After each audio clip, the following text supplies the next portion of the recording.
Salve turma, seja muito bem-vindo, seja muito bem-vinda. Hoje é quinta-feira, dia 23 de abril de 2020 e esse é o 14º encontro em mercado de capitais para a turma do 7º semestre de contábeis da UCDB.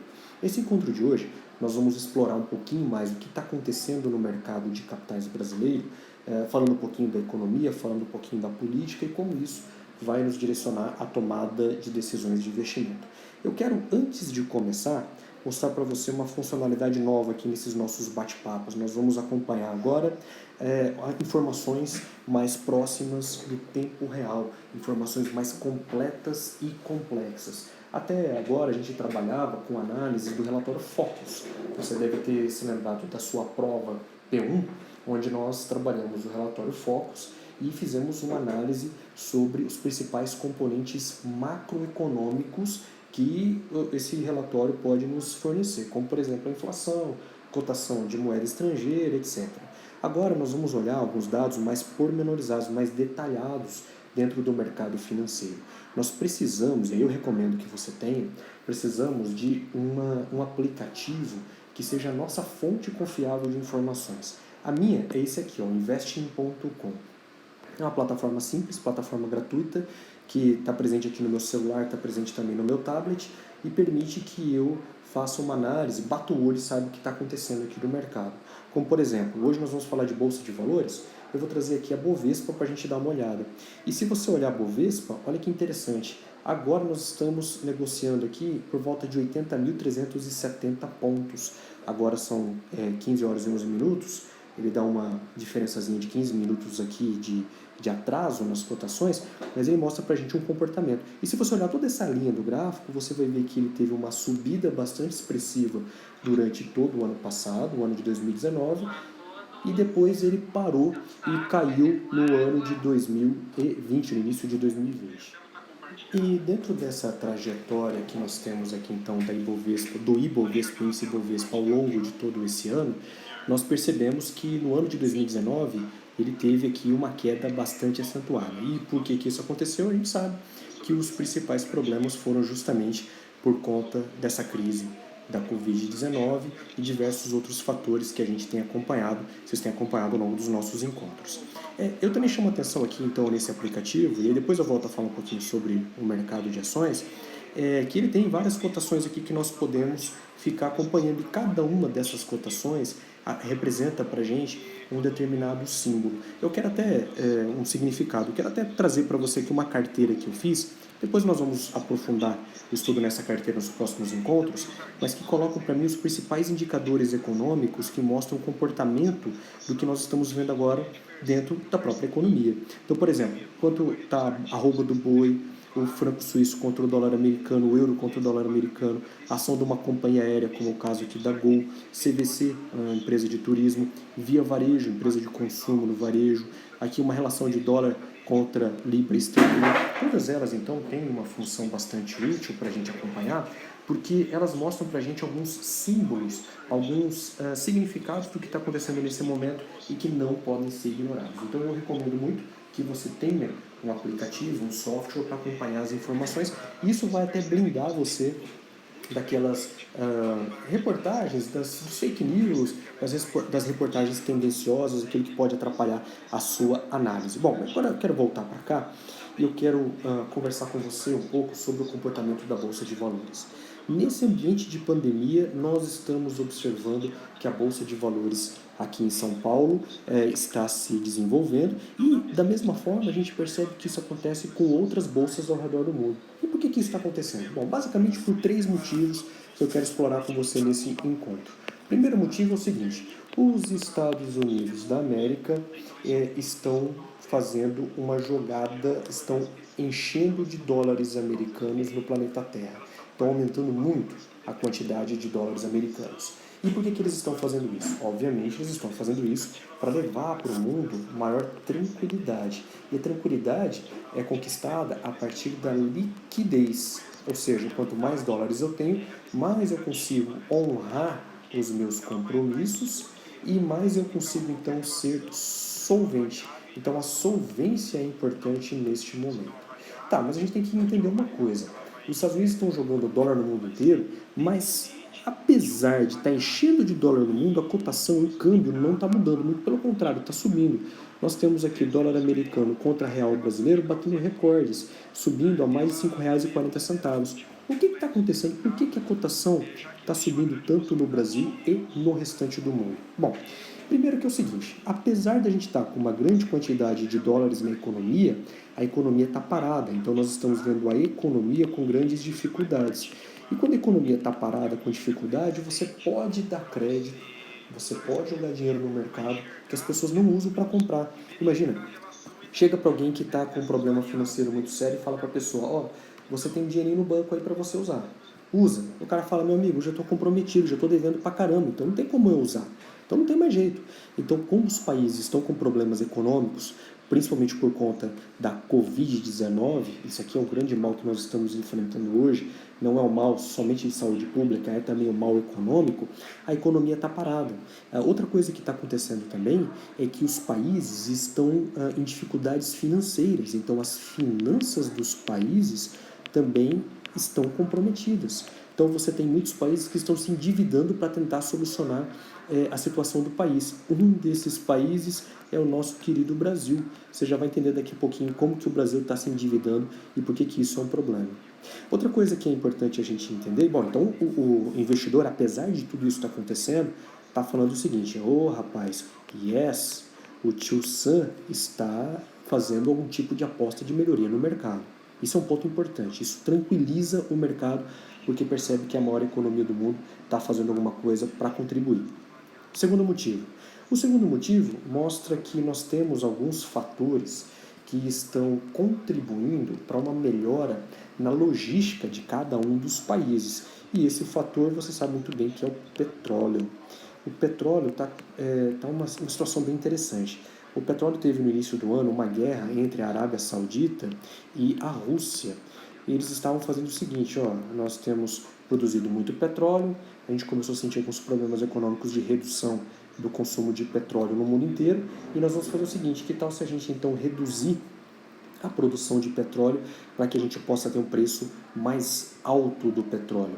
Aí a Rússia falou assim, de jeito nenhum, eu vou na verdade aumentar a minha produção, não estou nem aí com você. A Arábia Saudita falou, você acha que você é forte o suficiente para isso? Então eu vou aumentar ainda mais a minha produção. A Arábia Saudita hoje é o maior produtor de petróleo do mundo. Não é a maior reserva é da Venezuela, mas a Venezuela, quebrada do jeito que está, você sabe que não tem condições de competir. E a Rússia tem a maior reserva de gás natural do mundo, então eles ficam disputando isso. Bom, chegou num determinado momento que resolveu essa crise e o petróleo começou a ter um aumento novamente no seu preço. Mas aí o que aconteceu? Veio a Covid.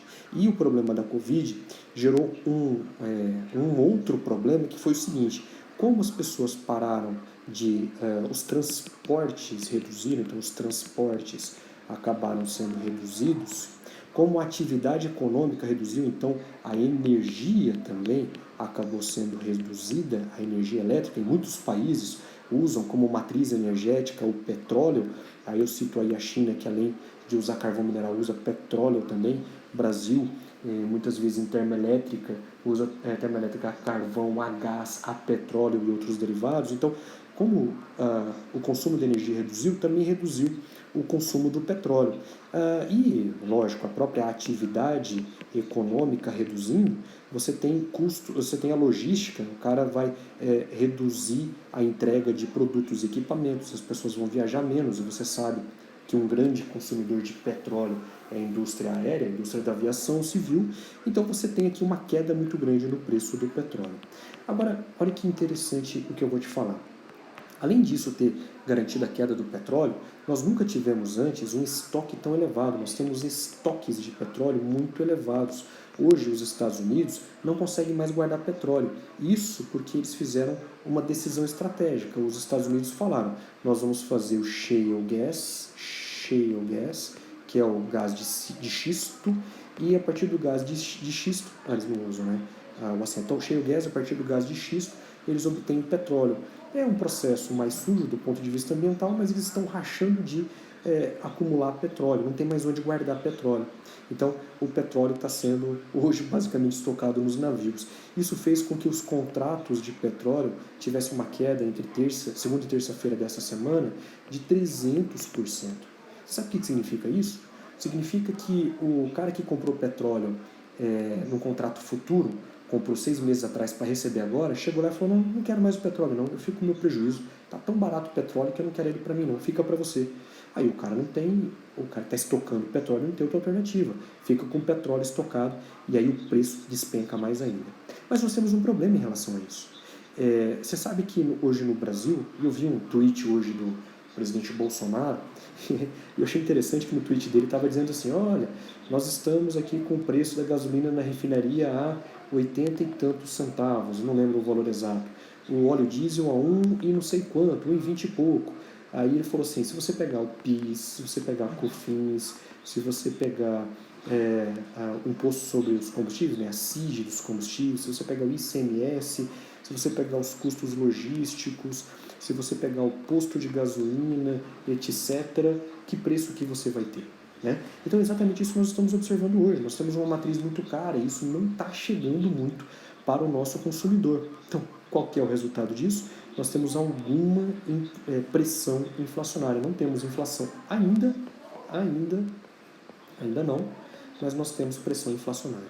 E outro detalhe importante, aí que a coisa vai ficar feia para o nosso lado. Os países estão tentando algum tipo de incentivo dos países para a recuperação das economias. E o Brasil, velho, o que o Brasil está fazendo? O Brasil está dando incentivo também. O governo federal ontem falou de um programa que vai tentar se transformar no novo Plano Marshall do Brasil. Eu não sei se é com L só 2 L's, mas enfim, o Plano Marshall que recuperou a economia dos Estados Unidos no pós-guerra. O que o Brasil está falando vai ser assim, olha, nós vamos fazer o seguinte, nós vamos rasgar a cartilha do Paulo Guedes, que é o ministro da Economia, que falava que era para privatizar tudo tinha que ficar no ambiente privado das empresas, vamos rasgar isso aqui e vamos fazer a maior participação do Estado. E sabe o que é interessante? O presidente Jair Bolsonaro se elegeu com algumas bandeiras. Ele falou nunca mais a corrupção, e aí isso é questionável, porque ele está se aproximando dos partidos do Centrão, pegando apoio, e a maior parte lá é investigado ou condenado pelo Petrolão, pelo Mensalão, pela Lava Jato. Ele falou também que nada de esquerda nunca mais, porque a esquerda, além de corrupta, ela tem propósitos que são muito diferentes do que pede a democracia, e ele falava também que os gastos que foram feitos antes, principalmente por conta da esquerda, que tinha um Estado máximo, eram muito elevados, então ele queria reduzir os gastos. Pois é, mas o que vai acontecer agora? Nós não temos um ambiente para poder continuar com as privatizações. Inclusive, o ministro das privatizações, o secretário especial de privatizações, falou que todas as privatizações brasileiras estão canceladas até segunda ordem, porque não tem clima para isso.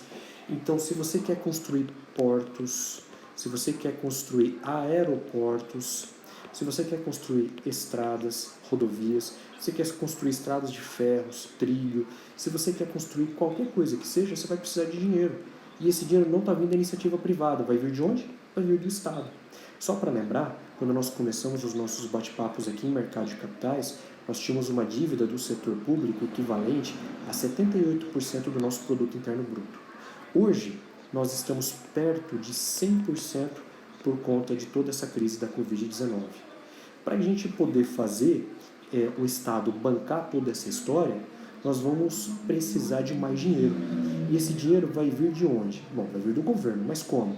Vai vir de mais impostos, não tem outro jeito, vai vir de mais impostos, vai vir de mais venda de títulos públicos, então da dívida pública, e aí você vê que isso pode ser uma coisa boa para a gente em termos de investimento, a gente tem que prestar atenção nisso aqui, e outro que pode cair na inflação.